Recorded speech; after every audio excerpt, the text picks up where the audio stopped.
Bueno, vamos a empezar haciendo un repaso de la clase pasada, de lo que vimos en Hechos 27, y me gustaría que me ayuden con lo que se acuerden. ¿De qué trata Hechos 27? El último viaje misionero de Pablo. El cuarto viaje misionero de Pablo. Entonces, el tema de Hechos 27 es el cuarto viaje de Pablo. ¿Él era libre? Estaba siendo prisionero. Él era un prisionero. ¿Estaba solo? No. ¿Con quién estaba? Con Aristarco y con Lucas. Con Aristarco y con Lucas. ¿Quién era Aristarco? Aristarco fue por su propia voluntad. ¿Y Lucas? Lucas también fue por su propia voluntad. Los dos fueron para acompañarlo a Pablo. Eso está todo después en los versículos que mandé en el archivo, si lo quieren repasar. Nosotros estamos estudiando Hechos 27, pero lo estamos estudiando como una parábola. Porque nosotros creemos que la Biblia en realidad fue escrita para la última generación y que todas las cosas y todas las historias ahí están como ejemplos y figuras para nosotros, como dice Pablo en Corintios. Entonces, cuando estudiamos esta historia no nos vamos a quedar con la moral. Vamos a profundizar en lo profético y vamos a estudiarlo como una parábola. Entonces vamos a estudiar todos los detalles y va a ser bien un poquito más profundo por ahí de lo que hacemos generalmente. El cuarto viaje de Pablo incluye 2 navíos o 2 barcos y en 2 etapas. ¿Alguien se acuerda qué significa Pablo como nombre? Pequeño. Pequeño. ¿Qué significa Aristarco? Jefe príncipe. Mejor líder. Mejor líder.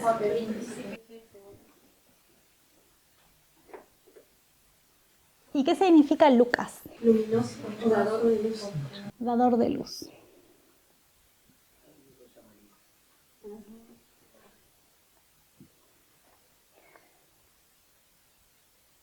¿A quién representa Aristarco para nuestra parábola? A Cristo.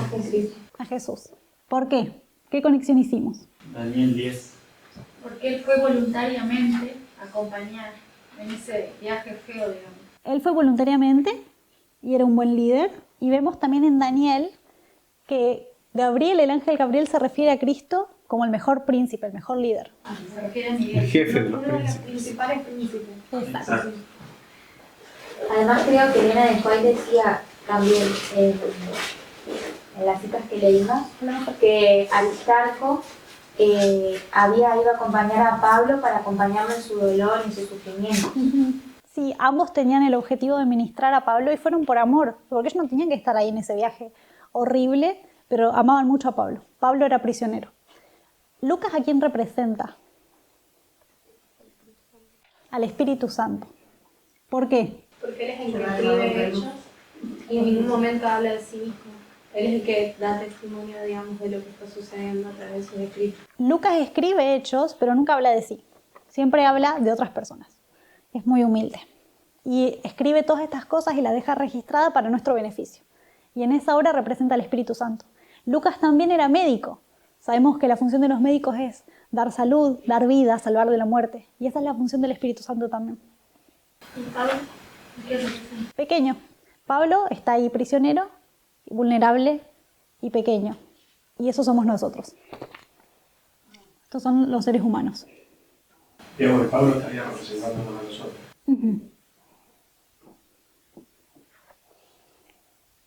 Pero no cualquier ser humano. Vamos a ver que Pablo tenía funciones.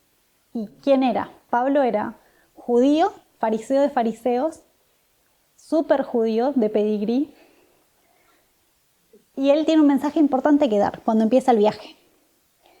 ¿Dónde está Pablo cuando empieza su viaje? Cesarea. ¿Qué hacía en Cesarea? Estuvo por 2 años prisionero. Estaba preso. Pero él apeló al César, por eso lo mandaban a Roma. Dio testimonio, se juntó con gente del Sanedrín que lo visitaba, dio testimonio ante Félix, ante Festo. En Cesarea él estaba En su último viaje a Jerusalén, él está en el templo y él había tomado un voto y había ido a ofrecer sacrificios y no estaba haciendo nada, cuando un grupo de judíos de Asia lo atacan. Y entonces empiezan a incitar una revuelta, un motín en contra de Pablo. Y entonces lo agarran entre muchos y lo empiezan a golpear. Los generales romanos, y dice un nombre, un cargo, pero no dice cómo se llamaba la persona que estaba a cargo del ejército, ve el motín y frena y lo agarra a Pablo y lo arresta para su seguridad y se lo lleva a la fortaleza. Y como después se entera posteriormente que había un grupo de 40 judíos que habían jurado matar a Pablo antes de volver a tomar agua o comer, él lo manda a Cesarea para que esté más seguro y lo manda acompañado de una escolta. Entonces, cuando Pablo llega a Cesarea, lo recibe Félix, que era el gobernador romano.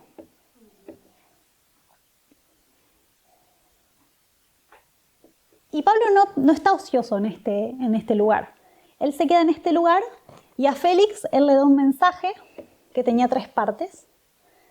Le habló de la justicia, de la temperancia y del juicio venidero. Y también tiene la oportunidad de presentarle el mismo mensaje a Agripa, que era un rey judío. En la clase pasada vimos que Félix, como poder gubernamental en nuestra aplicación, representa a los Estados Unidos y Agripa representa a la Iglesia Adventista del Séptimo Día. Pablo en la predicación a Agripa le dice: vos sabés todas estas cosas, yo sé que vos creés en los profetas. Esto no se hizo en un rincón, vos ya escuchaste de Cristo, vos conocés el Antiguo Testamento y las profecías. No es algo que él pueda decirle ni a Félix ni a Festo, que eran los gobernadores, pero Agripa sí se lo puede decir. Era hijo de Herodes. Agripa era Herodes, Herodes como un título, es como César. Entonces este es en realidad Agripa II, la Biblia no lo aclara, pero Elena lo aclara. Es Agripa II, y él es el último de los Herodes. Y él también después le presenta el mismo mensaje a Festo, porque hay un cambio en el poder. ¿Quién? Festo. Félix y Festo eran gobernadores. Sí. ¿Qué significa la palabra Cesarea? Cortado. Ser separado de o cortado. Cesarea. Diego Cesárea. Exacto. De ahí viene. Porque en un parto por cesárea se separa de manera quirúrgica el feto de la madre. Nosotros vemos que en el tiempo del fin, en Daniel 2, hay una piedra que es separada de un monte. Nosotros también podemos marcar eso acá, porque acá empieza un viaje. ¿Qué significa el nombre Adramitio, que es el primer barco? Nuestro primer barco se llama Adramitio. La nave adriamitena significa permanecer en la muerte. Significa permanecer en la muerte.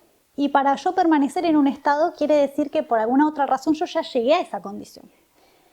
Y llegué a la muerte. Y al reconocer que estoy en la muerte, yo voy a decidir continuar en este estado independientemente de que se me ofrezca. Entonces, este nombre del barco, la nave Adramitena, nos da como el tema o el concepto general de lo que va a representar la primera parte del viaje. Este barco ya decidió que quiere permanecer en la muerte. Y es exactamente la posición que toman tanto Félix como Festo y Agripa. Ellos estaban muertos en sus pecados.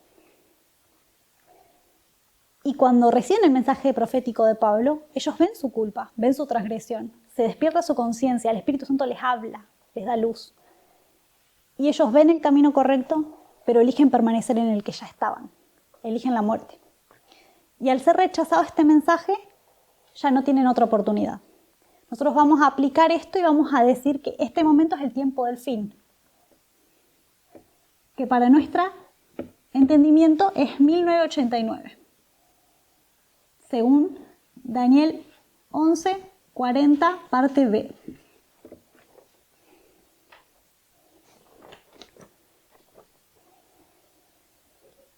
Es una característica del tiempo del fin que siempre hay un cambio de gobierno secular. Por ejemplo, en 1989, Ronald Reagan es sucedido por George Bush en la presidencia de los Estados Unidos. Ese es un ejemplo. Podemos contar otros. Después vamos a publicar un estudio más profundo para que lo estudien en su casa. Agripa era la cuarta generación. Nosotros vemos que la cuarta generación es siempre la generación que recibe juicio, O que es visitada. que es visitada. El abuelo había matado a los niños. Sí, ese era el tetrarca. ¿Había visto? Yo por querían venir. El bisabuelo había matado a los niños cuando nació Jesús. Su tío abuelo mató a Juan el Bautista y su padre mató a Santiago, al apóstol Santiago. Es la cuarta generación, pero no de cualquier grupo de gente.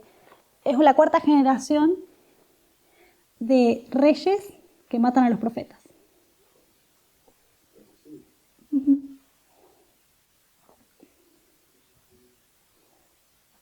Y él es el que le dijo a Pablo, por poco me persuades de ser cristiano. Bueno, hoy vamos a ver cómo sigue nuestro viaje. Ellos zarpan de Cesarea y pasan por un puerto, Sidón, pasan por cerca de una isla, por un mar, y después llegan a otro puerto donde se termina el viaje y ellos bajan. Y vamos a estudiar qué significa cada uno de ellos. Si me acompañan a Hechos 27.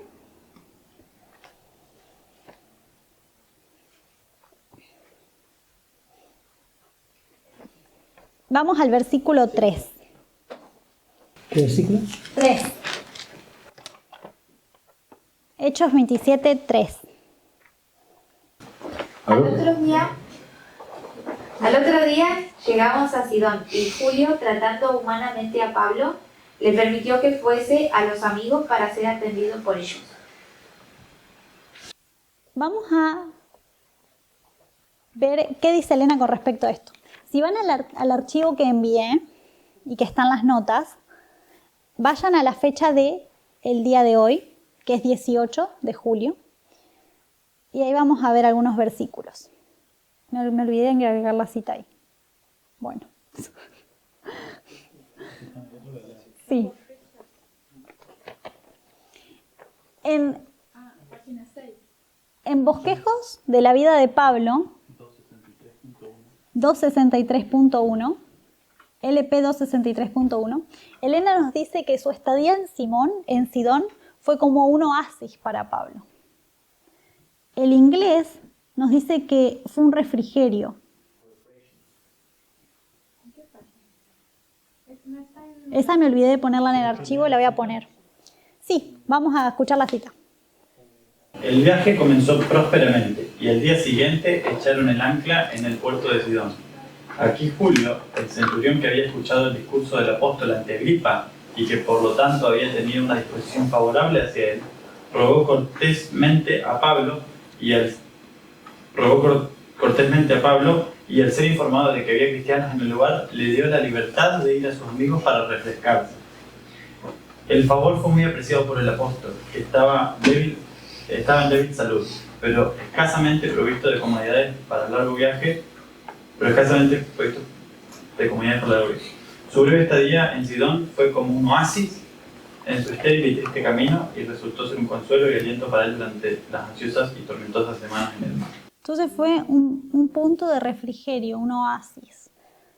Si nosotros pensamos en el concepto de refrigerio, lo asociamos con la lluvia, ¿no? También lo asociamos con la lluvia tardía, por el Espíritu Santo. La palabra Sidón, cuando uno la busca en el griego, enseguida nos lleva a una palabra raíz del hebreo, que es H, en la concordancia, 6679. Y tiene un concepto de pesca o caza. Y lo que tiene el concepto es este: recostarse sobre el costado al acecho. Es como estar tirado acechando una presa. Entonces vemos que a veces para pescar o cazar una presa es requerido paciencia, una tardanza. Entonces vamos a marcar esto acá, una tardanza. ¿Se entendió eso último por las dudas? Bueno. Entonces vamos a marcar acá una lluviecita del refrigerio. Sidón, estamos usando su nombre, pero ¿quién era él en la Biblia? Cuarta generación desde Noé. ¿Cómo lo probamos? Y yendo a Génesis capítulo 10. Génesis capítulo 10. Gracias, Adrián. Vamos a Génesis capítulo 10.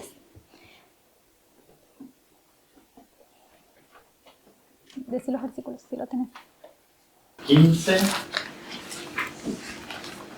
versículo 6 y versículo 1. Génesis 15, pusiste vos. Génesis 10, 15. Génesis 10, 15. ¿Querés leer? Y Canaán engendró a Sidón, su primogénito, a Het. Entonces vemos que Sidón es hijo de Canaán.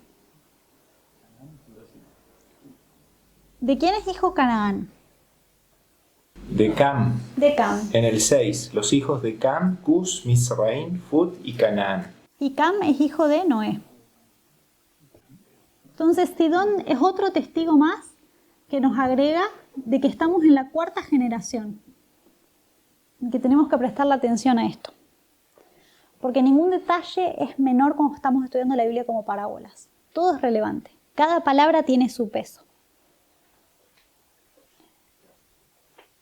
Vamos a Isaías 23:2 y vamos a tratar de ver a quién representa Sidón en la profecía.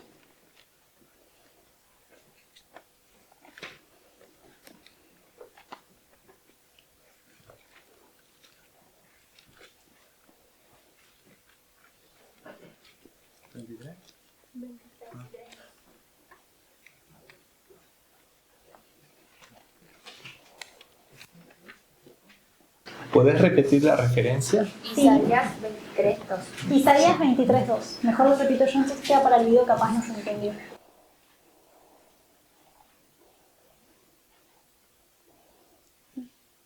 ¿Querés leer, Marco? Perdón, no lo tengo. Isaías 23:2.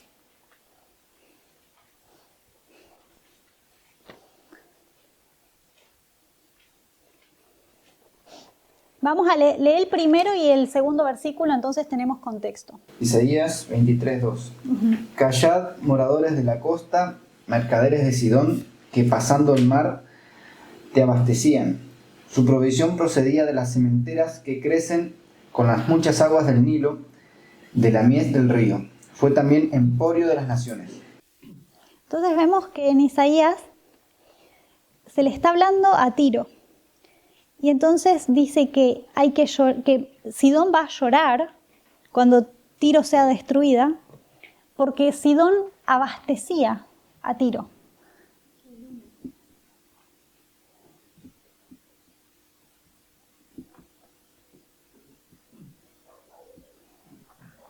Vamos ahora a Jeremías 25:22.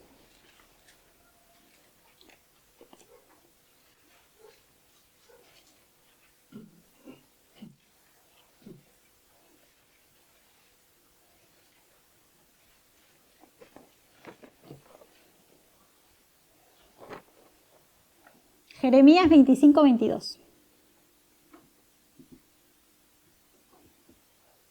¿Quiere leer, Adrián? A todos los reyes de Tiro, a todos los reyes de Sidón, a los reyes de las costas que están de este lado del mar. Vemos acá una triple unión. Le habla a Sidón, a Tiro y a un conglomerado de reyes.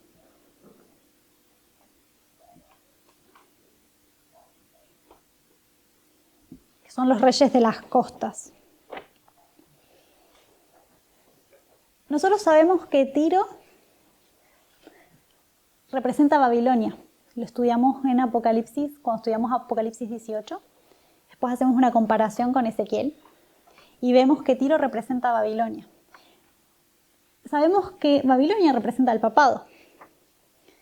El papado perdió su supremacía en 1798, ¿no? Vamos a hacer un pequeño cuadrito para recordar. Hasta 1798 el papado tenía su supremacía. Nosotros sabemos que recibe una herida mortal, pero que esa herida mortal es sanada. ¿Cuándo es sanada la herida mortal? No. El decreto dominical. ¿Cuándo vuelve a tener Roma la supremacía del mundo? Cuando habla como dragón. Todavía no ocurrió. Apocalipsis 13:11. Entonces vemos que en el decreto dominical Roma va a volver a tener su supremacía que tenía antes. Pero nosotros vemos en Apocalipsis 13 que hay una bestia de la tierra que le da poder a la bestia previa. ¿Cuál es esa bestia que le da poder a la otra bestia? Entonces vemos que Estados Unidos, la bestia que sale de la tierra, le da poder al papado.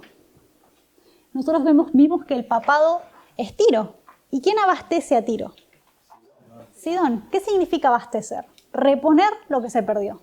Yo voy al supermercado a reponer en mi alacena lo que se usó.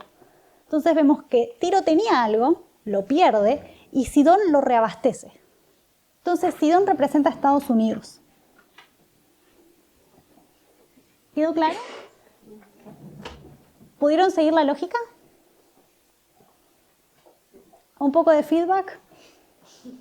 Bueno. En este momento entonces vamos a poner esto para nuestra aplicación, para nuestro tiempo. Voy a borrar esto de acá abajo, que era solo para ilustrar. Y voy a empezar a anotar acá abajo, con otro color, las aplicaciones para nuestra línea.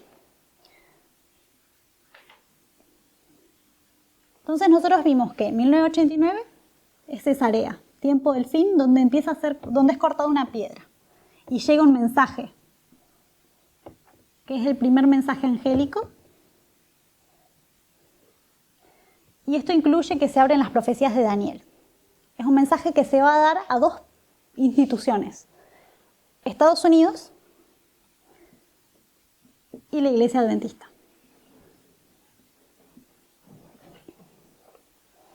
Hay un aumento de conocimiento. Después vemos otro hito en nuestra línea en el que podemos marcar el comienzo de la lluvia y también podemos marcar una tardanza. ¿Qué hito es este? Y también ocurre en los Estados Unidos, ocurre en Sidón. Es la caída de las Torres Gemelas el 11 de septiembre del 2001, donde el Islam es restricto y lo que sería paralelo en la historia milerita a 1840, en agosto de 1840, cuando el Imperio Otomano es restricto. Hasta ahora vamos a repasar solo nuestra línea y después vamos a hacer aplicaciones con otras líneas. Entonces vemos que nosotros podemos alinear con el 9-11. Acá empieza la lluvia. Y acá hay un periodo de tardanza.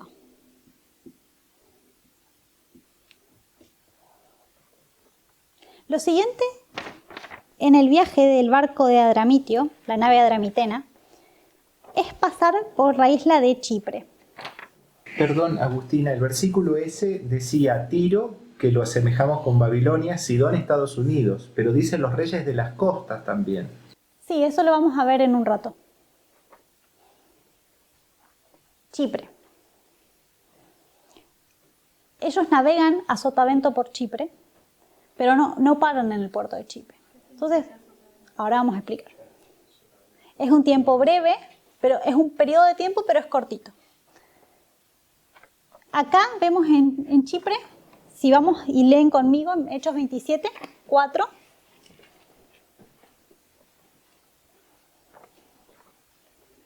Y haciéndonos a la vela desde allí, navegamos a sotavento de Chipre porque los vientos eran contrarios. Entonces vemos que ellos navegan a sotavento porque había vientos contrarios. Navegar a sotavento es navegar al reparo. Es elegir navegar cerca de una costa, bordeando una isla o un continente, para que el viento sea menos agresivo con la nave. Estar en mar abierto es mucho más peligroso para las tormentas y todo, y cuando hay vientos contrarios uno bordea las costas porque estás más al reparo, no estás en el medio del océano. Más protegido, exactamente. Eso es navegar a sotavento. ¿Qué significa Chipre? Chipre significa hermoso. La palabra en inglés es fair. Y vamos a utilizar la regla de Miller y vamos a buscar un versículo en el que aparece esta misma palabra para dejar que la Biblia se defina a sí misma. Vamos a Cantares 4:7.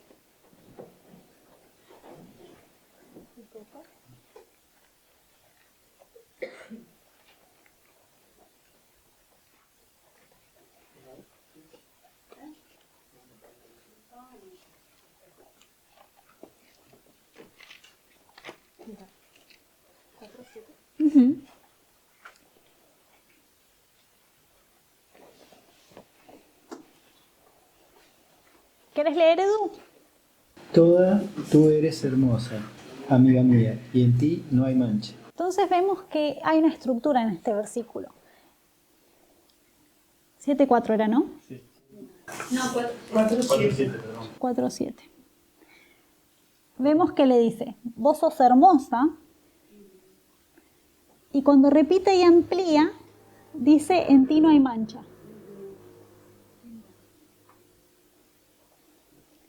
Entonces vemos que la definición de hermosa para la Biblia, o de hermosura, es estar impecable, no tener mancha. Y esto es lo que significa el nombre Chipre. El nombre Chipre proviene de la palabra Kitim, que también marca la 4ª generación desde Noé. No lo voy a anotar, pero podemos buscarlo después si ustedes quieren en su estudio. ¿Qué? No, él también es nieto de En Noé. Génesis 10 también encuentran. Ahí lo podés buscar y ahí lo van a encontrar. Pero lo importante es que tenemos varios testigos para lo mismo. Como que la Biblia nos insiste en que este detalle es importante y que le deberíamos prestar atención. Me gustaría que vayamos a las citas que puse ahí, en las notas.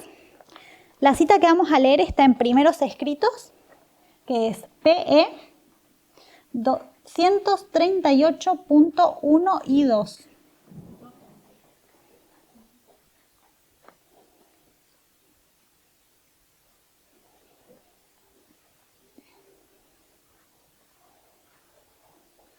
¿Querés leer, Emma?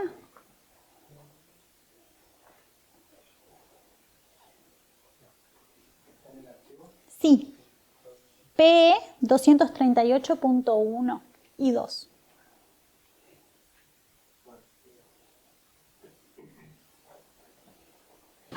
Era el clamor de medianoche que había de dar poder al mensaje del segundo ángel. Fueron enviados ángeles del cielo para alentar a los desanimados santos y prepararlos para la magna obra que les aguardaba. Los hombres de mayor talento no fueron los primeros en recibir este mensaje, sino que fueron enviados ángeles a los humildes y devotos y los constriñen a pregonar el clamor. Aquí viene el esposo, salid a recibirle. Aquellos a quienes se confió esta proclamación se apresuraron y con el poder del Espíritu Santo publicaron el mensaje y despertaron a sus desalentados hermanos. Esta obra no se fundaba en la sabiduría y erudición de los hombres, sino en el poder de Dios, y sus santos, que escucharon el clamor, no pudieron resistirle. Los primeros en recibir este mensaje fueron los más espirituales, y los que en un principio habían dirigido la obra fueron los últimos en recibirlo y ayudar a que resonase más potente el pregón: aquí viene el esposo, salid a recibirlo. En todas partes del país fueron proyectada luz sobre el mensaje del segundo ángel, y el anuncio enterneció el corazón de millares de personas. Propagóse de villa en villa y de ciudad en ciudad hasta despertar por completo al expectante pueblo de Dios. En muchas iglesias no fue permitido dar el mensaje y gran número de fieles que tenían el viviente testimonio abandonaron aquellas caídas iglesias. El pregón de medianoche efectuaba una potente obra.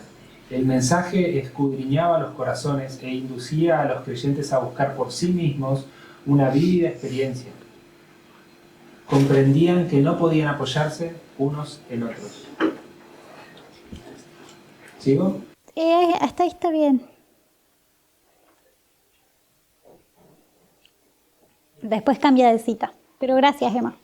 Entonces nosotros vemos que acá Elena en estas citas está contando sobre la época del clamor de medianoche.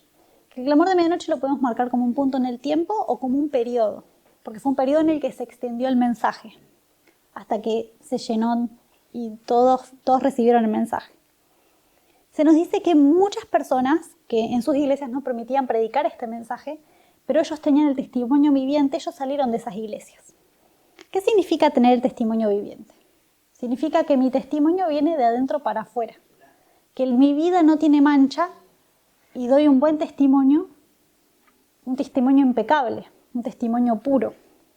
A eso se refiere. Y por eso lo alineamos con Chipre, porque tienen un carácter hermoso, un carácter sin mancha, que es la hermosura que Dios busca. Entonces vamos a alinearlo acá. Pero antes de ponerlo acá, esto sería con la historia milerita, Clamor de medianoche, vamos a poner Cesarea, que es tiempo del fin, 1798, y el periodo de tardanza que experimentaron ellos después de su primer chasco, que es el 19 de abril de 1844. ¿Qué características tenía el clamor de medianoche? En el periodo de tardanza, después de que ellos habían predicado que Jesús venía en esta fecha, o sea, no en esta fecha, en este año, concluye el año, Jesús no viene. Ellos se quedan desorientados, confundidos, y no sabían cuál era su posición real. Y eso les trae mucha confusión y entra fanatismo al movimiento milerita. Porque no tenían una brújula, no tenían un norte claro, no sabían qué era lo que tenían que predicar, no entendían qué tenían que hacer. Pero cuando llega el clamor de medianoche, que quiere decir hermoso, sin mancha, claro, despejado. Cuando decimos que un día es hermoso es porque está despejado. Vemos que acá hay un mensaje claro. Y un mensaje puro.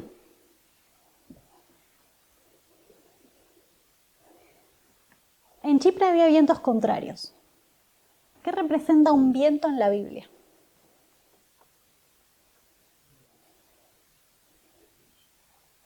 En el Espíritu Santo también, pero los símbolos pueden tener más de un significado. Guerras. Jeremías, lo tiene así.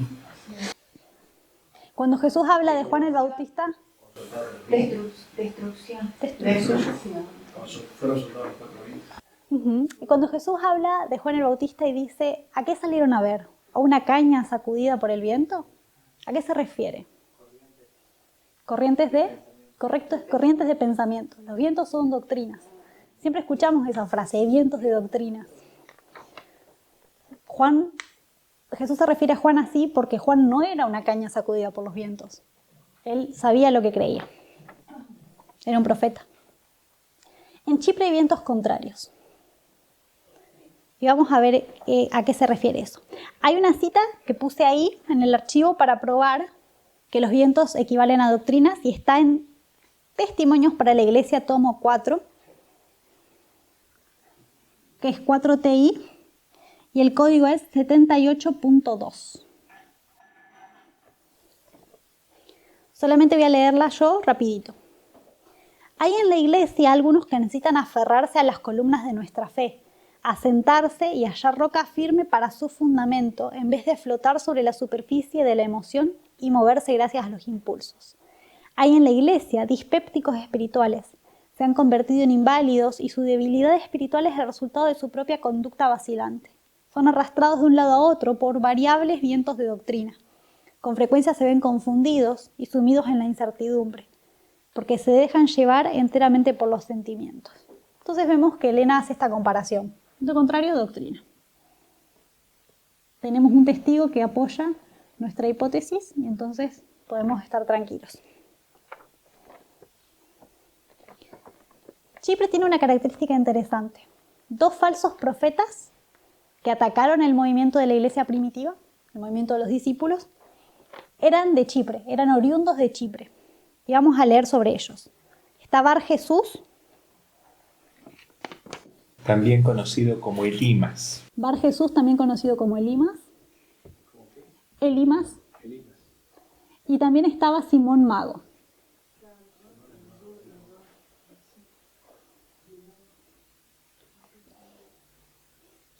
Vamos a Hechos 13,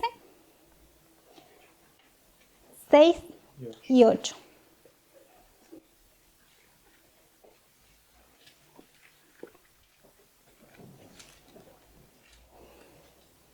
Es el primer viaje misionero de Pablo.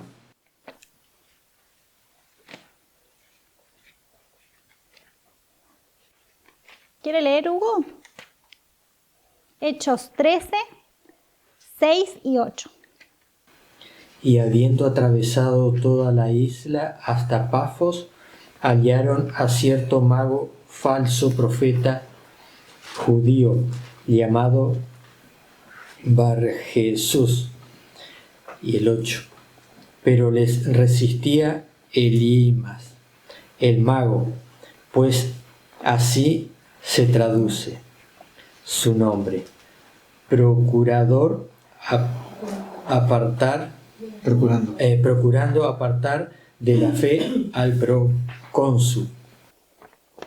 Bueno, entonces vemos que Bar Jesús o Elimas, que son sinónimos, era judío, pero él no era parte de la iglesia primitiva, no formaba parte del movimiento de los discípulos. Pero sí era judío, y esto es importante notarlo, porque ¿quién eran los que perseguían al movimiento de la iglesia primitiva? Los judíos. A los romanos no les importaba, si ellos no eran una amenaza.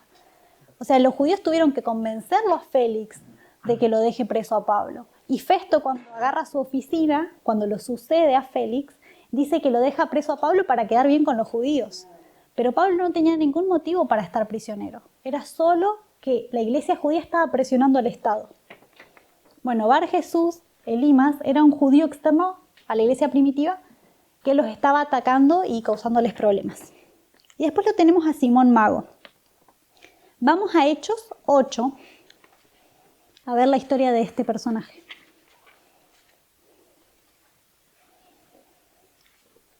Versículo 13. Matías. Placut. Perdón.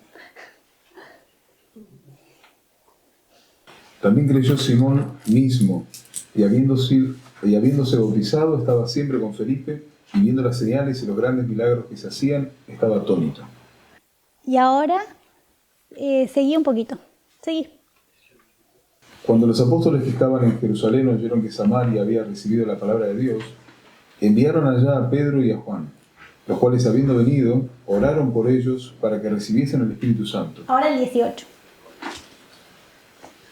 Cuando vio Simón que por la imposición de las manos de los apóstoles se daba el Espíritu Santo, les ofreció dinero diciendo: dadme también a mí este poder para que cualquiera que yo impusiera las manos reciba el Espíritu Santo. Entonces Pedro le dijo: tu dinero perezca contigo, porque has pensado que el don de Dios se obtiene con dinero. No tienes tu parte ni suerte en este asunto, porque tu corazón no es recto delante de Dios. Arrepiéntete pues de esta tu maldad, y ruega a Dios si quizás te sea perdonado el pensamiento de tu corazón, porque en hiel de amargura y en prisión de maldad veo que estás. Entonces vemos que Simón era parte de la iglesia primitiva. Nosotros vemos en Mateo 13, que cuando la red del evangelio es lanzada, trae peces buenos y peces malos, y después hay que separarlos. El evangelio trae los peces malos también. En el campo hay trigo y cizaña. Y él era un miembro bautizado de la iglesia primitiva, pero no tenía buenas intenciones en su corazón. Se llenó de envidia. Pedro en un momento reconoce, Pedro se da cuenta que él es un falso discípulo y le dice que tiene hiel de amargura y que está en prisión de maldad. Elena usa esta misma frase que usa Pedro y la usa en una cita para describir a Kellogg, que era un personaje de su tiempo. Está en el archivo después del puntito donde está la traducción al español.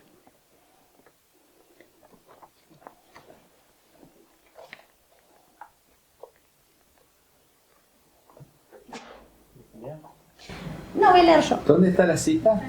En el archivo, en la viñetita. Es de una colección. ¿Cómo se escribe? ¿Podés escribir al costadito la referencia? Sí, puedo escribir. Acá.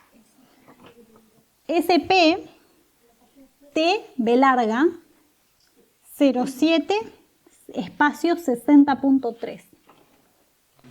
En la página 7. Es que él quiere anotar el código, no es que no la encuentre. Elena dice, no he podido dormir durante la última noche. Me han llegado cartas con declaraciones de hombres que dicen haberle preguntado al doctor Kellogg si él cree en los testimonios que la hermana White tiene. Él declara que sí cree, pero no lo hace. Me envió una carta sensible mientras yo estaba en Massachusetts. Un poquito después. Ha sentido amargura de alma contra las agencias designadas por el Señor, que han ocupado el puesto de presidente de la Conferencia General. Los ha odiado. ¿Ha renunciado a esa hiel de amargura? Es la misma frase de Pedro. Nosotros, por el uso que Elena da a esta frase, podemos deducir, y lo vemos claramente en la historia, que Simón Mago había aceptado el Evangelio, no estaba completamente convertido, era un falso hermano, pero lo que en realidad sentía era envidia de los líderes. Él veía que los apóstoles estaban imponiendo las manos y dando el Espíritu Santo y él quería hacer lo mismo. Y Pedro le dice, vos no tenés parte en este asunto y sos codicioso. Él no se conformaba con el rol que tenía. Vamos a leer la cita de Palabras de Vida del Gran Maestro, que está un poquito antes de esas que leímos recién, y que nos hablan de Simón Mago y lo clasifican con otros personajes del Nuevo Testamento también. ¿Querés leer, Miriam? El que dice el mundo. Sí.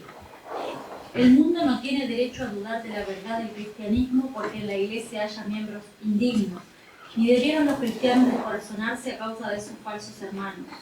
¿Qué ocurrió en la iglesia primitiva? Ananías y Zafira se unieron con los discípulos. Simón el mago fue bautizado. Demas, que desamparó a Pablo, había sido contado como creyente. Judas Iscariote figuró entre los apóstoles. El Redentor no quiere perder un alma. Su trato con Judas fue registrado para mostrar su larga paciencia con la perversa naturaleza humana. Y nos ordena que seamos indulgentes como él lo fue. Él dijo que los falsos hermanos se hallarán en la iglesia hasta el fin del tiempo. Entonces vemos que él era un falso hermano. Elena dice que solo porque hay Judas Iscariote, porque hay Simón Mago, que no tenemos que rechazar la iglesia. Si nosotros conocíamos a Ananías y Zafira y nos sentíamos tentados a pensar que ese movimiento no era de Dios, lo estábamos juzgando mal, porque ellos eran falsos discípulos. Esto es lo que podemos marcar acá. Y esto es muy interesante porque vemos que en este hito hay un mensaje externo que contradice lo que están predicando los discípulos y hay un mensaje interno que contradice lo que están predicando los discípulos. Hay siempre enemigos externos e internos. Uy, estoy escribiendo cualquier cosa. Externo sería Simón el mago y Bar Jesús el Limas. Porque Simón fue bautizado. Ah, él fue bautizado.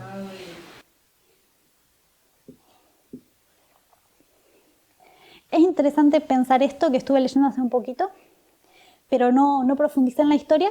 Les cuento el dato para que ustedes lo estudien y lo charlamos la semana que viene. Simón el mago, después de esto se quedó muy resentido con Pedro. Y fue él el que le llenó la cabeza a Nerón hasta que Nerón ejecutó a Pedro. Nosotros sabemos que en el conflicto de los siglos, Elena es bien clara que las personas que nos van a entregar a las autoridades eran personas que se juntaban a estudiar la Biblia con nosotros. Y estas personas son representadas por Simón Mago. Él, después de este hito, se quedó ensañado con el movimiento de que él antes era parte. Y lo combatió hasta la misma muerte de Pedro. Y los invito a que investiguen esa historia con más profundidad. ¿Dónde está el conflicto? No, pero lo pueden buscar en Google y en la Biblia, las concordancias. Y Elena de White habla un montón, pero más que nada en este libro, Bosquejos de la vida de Pablo. No está al español. Ahí hay muchos buenos datos.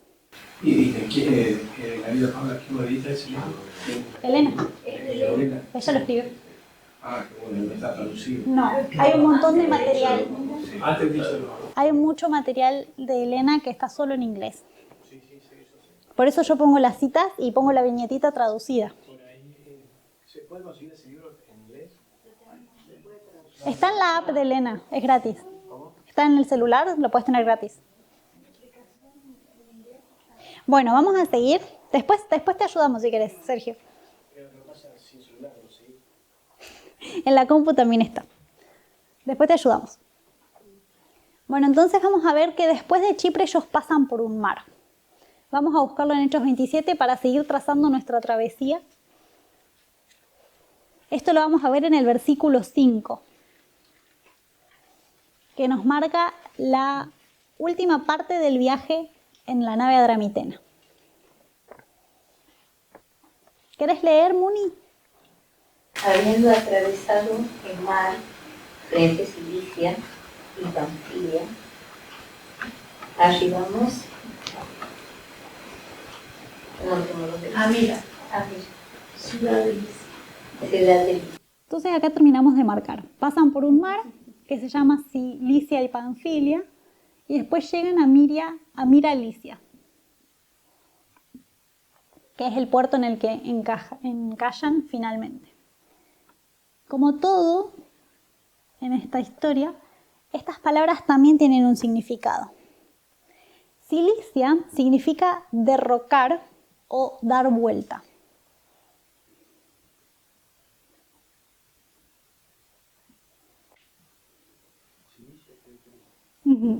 Y Panfilia quiere decir una nación que está conformada por todas las tribus.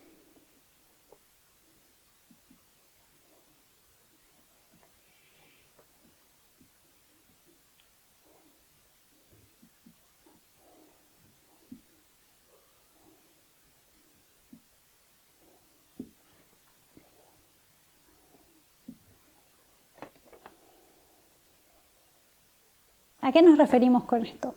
¿Qué significado le podemos encontrar a este nombre? Pensemos en quién trata la historia. Este barco nos cuenta la historia de dos estructuras, cuya característica principal es que ellos, al recibir un mensaje de vida, deciden permanecer en su condición de muerte. Y antes de que termine el viaje, hay algo que se da vuelta, algo que es derrocado, y se forma una nación que incluye a todas las tribus. Nosotros sabemos de nuestro estudio de Apocalipsis 17 que el séptimo reino de la profecía, que es Estados Unidos, Sexto, perdón. Gracias, muchas gracias. Le da lugar al séptimo, que es la ONU. Que es una nación compuesta por todas las tribus. Y en este proceso de intercambio, nosotros vemos que la Iglesia Adventista como institución, como estructura, también va a caer junto con Estados Unidos. Y lo que va a estar en la ascensión va a ser los 144.000. ¿En qué momento sería la caída? Es progresiva y en el último hito, cuando termina el viaje, ahí es definitivo. Y ahora vamos a ver por qué. Vamos a repetir, vamos a repasar. Después de Chipre, que nosotros asociamos con el clamor de medianoche, ellos pasan por un mar, que se llama el mar de Sicilia y Panfilia. Nosotros sabemos que los nombres son importantes, entonces vamos a buscar el significado del nombre. Y nos enteramos que Cilicia quiere decir derrocar o dar vuelta. Cuando yo derroco un rey, tomo el trono. Y Panfilia quiere decir una nación formada por todas las tribus. Entonces vemos que hay algo derrocado y hay algo que se pone en su lugar. Nosotros sabemos que esto estaba hablando de esta estructura, de los Estados Unidos de América. Si nosotros comparamos esta historia con otras historias en la Biblia y otras líneas, como Apocalipsis 17, nosotros vemos que después del sexto reino hay un séptimo reino, que está compuesto por 10 reyes, que reciben su autoridad junto con la bestia. Nosotros sabemos que es la ONU, este reino, que va a recibir su autoridad junto con la bestia representando al papado. ¿En qué momento va a ser esto? Bueno, esto va a ser en la ley dominical. Voy a ponerlo acá abajo, decreto dominical, para alinearlo.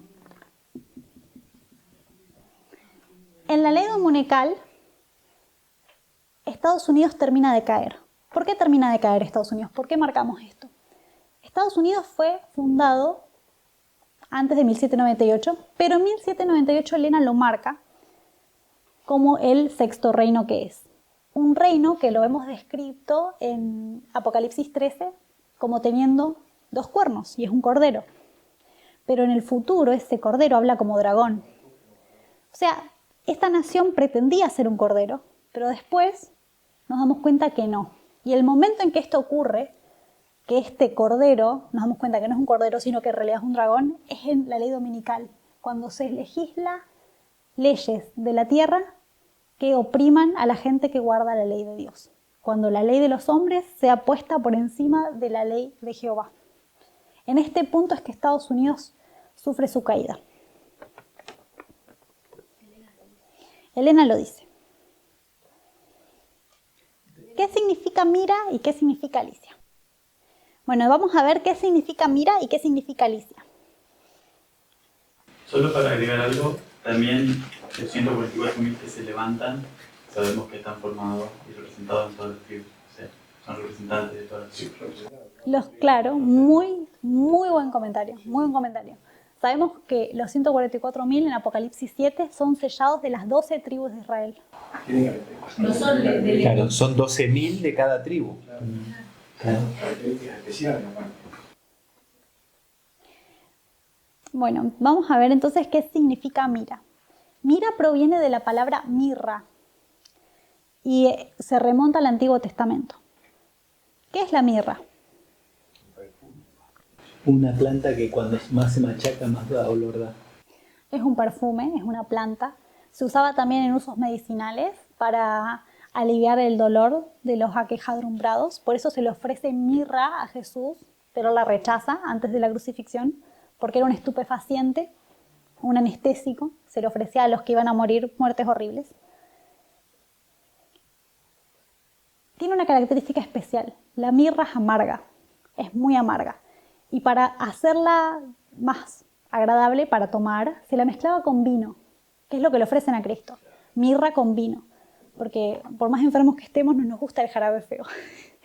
Entonces, cuando a un enfermo le iban a dar mirra, se la mezclaba con vino para diluir el sabor amargo que tenía y que sea más agradable el momento.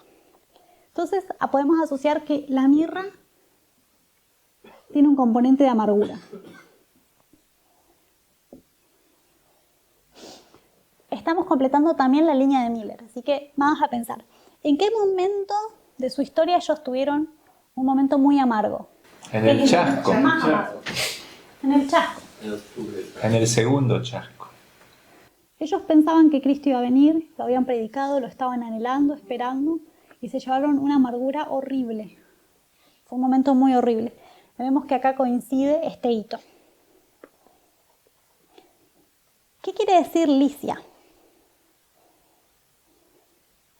Licia viene de la palabra, que voy a poner acá el código de la concordancia griega, que es G30, 73 y G30, 74.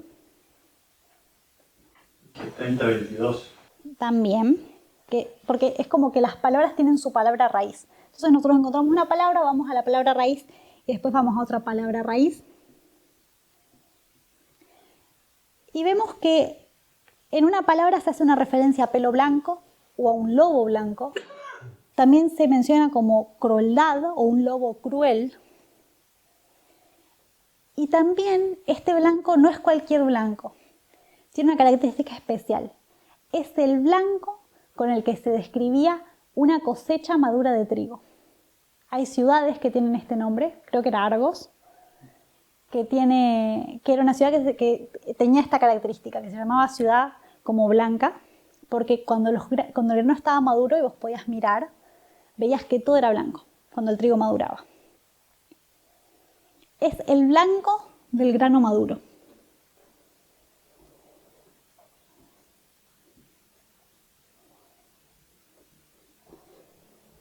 Esto lo podemos comparar con la expresión que Jesús usa. Le dijo, miren los campos, ¿está listo para ser segado? Hay que pedirle que mande más obreros a la mies, al señor de la mies. los campos están listos.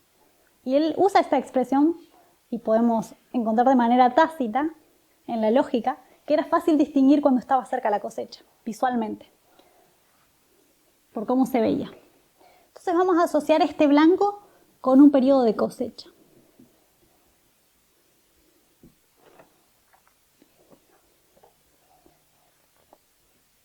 Algo interesante que no encontré en mi estudio personal de esto, de las fuentes que yo estaba buscando, pero se me ocurrió buscando otra cosa y que lo quiero mencionar igual, es que la mirra se utilizaba para ungir reyes y sacerdotes.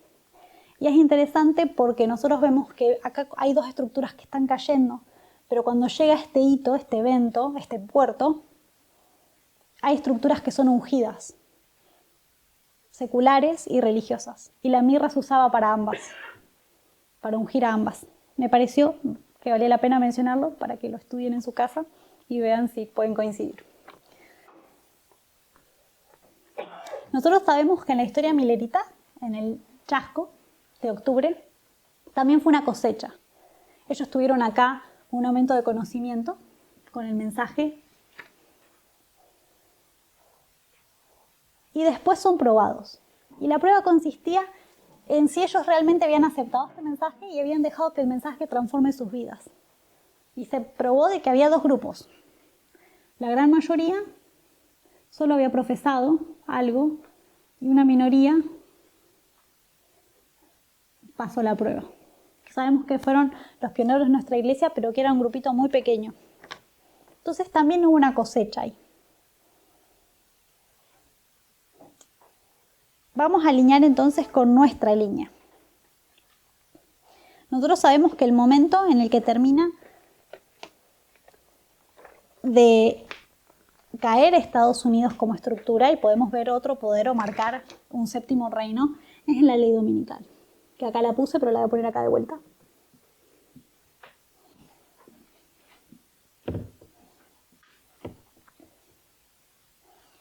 La ley dominical marca el momento en el que Estados Unidos deja sus pretensiones de ser un cordero y se muestra como realmente es.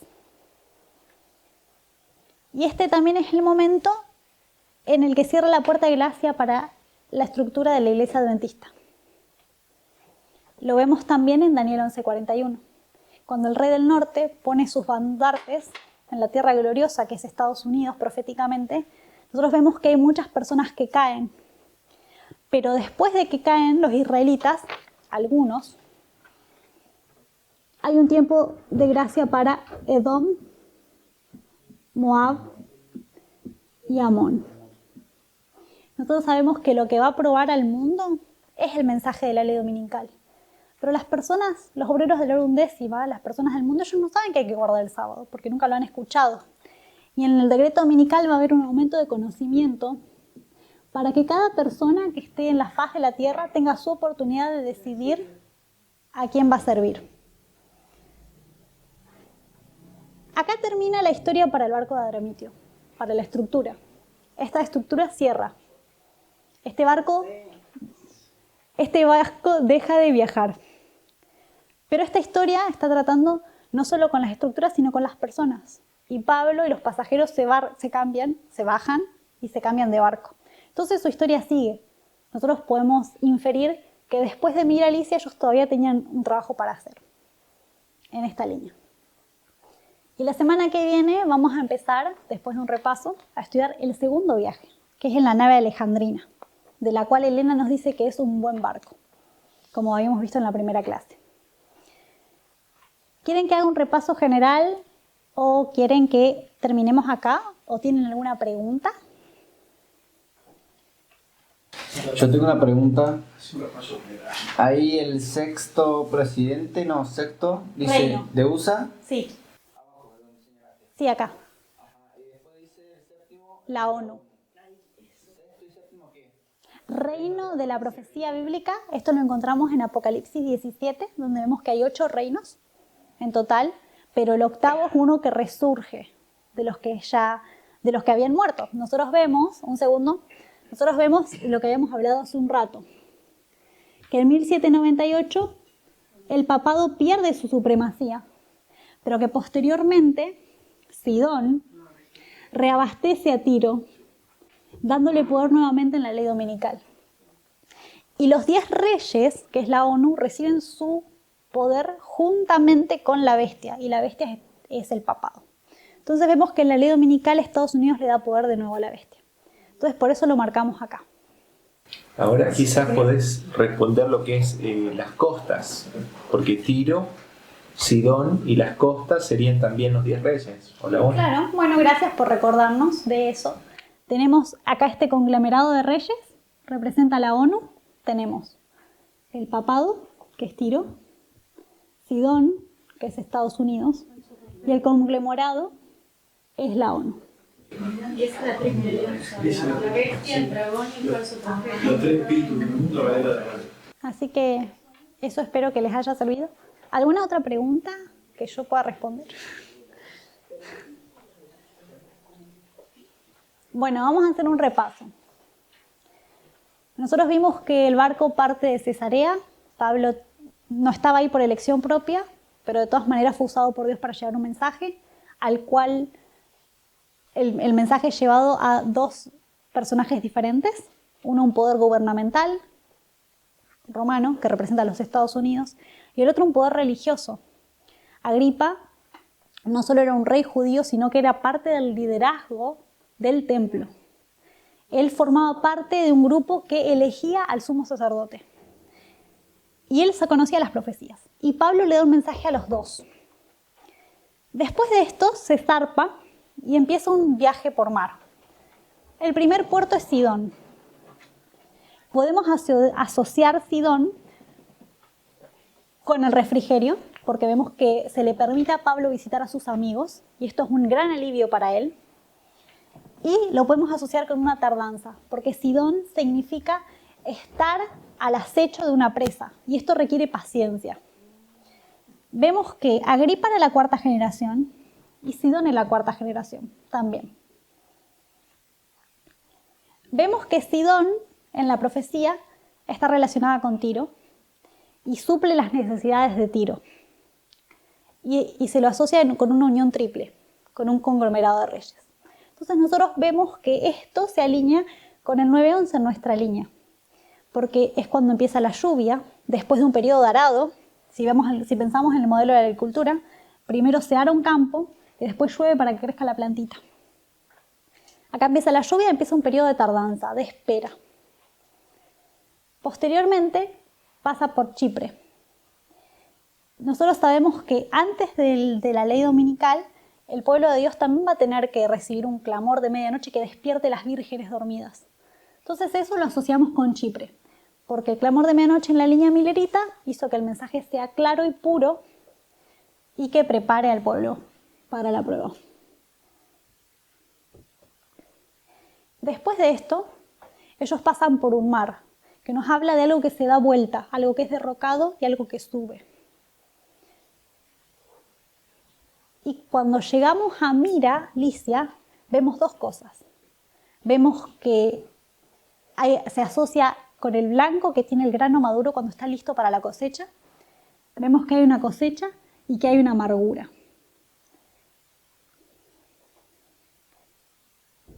Y acá cierra el tiempo de gracia para estas estructuras que permanecieron en la muerte por voluntad propia. Tuvieron la oportunidad de cambiar, pero ellos ya tenían definido qué era lo que querían hacer, incluso antes de empezar el viaje. Ellos ya sabían su condición y quisieron permanecer en ella. Y vemos que en la ley dominical cierra el tiempo de gracia para la estructura de la Iglesia Adventista y para Estados Unidos, y empieza la ONU, y podemos marcar los 144.000. Y es un tiempo de gracia para el mundo, en el que los hijos de Dios van a predicarle a los obreros de la hora undécima, que son Edom, Moab y Amón, o en el barco, la isla en la que terminan después del naufragio, que es muy interesante. Ellos llegan a la isla y después tienen un trabajo para hacer, y eso representa al mundo. Lo vamos a ver en las clases siguientes. ¿Quieren que oremos?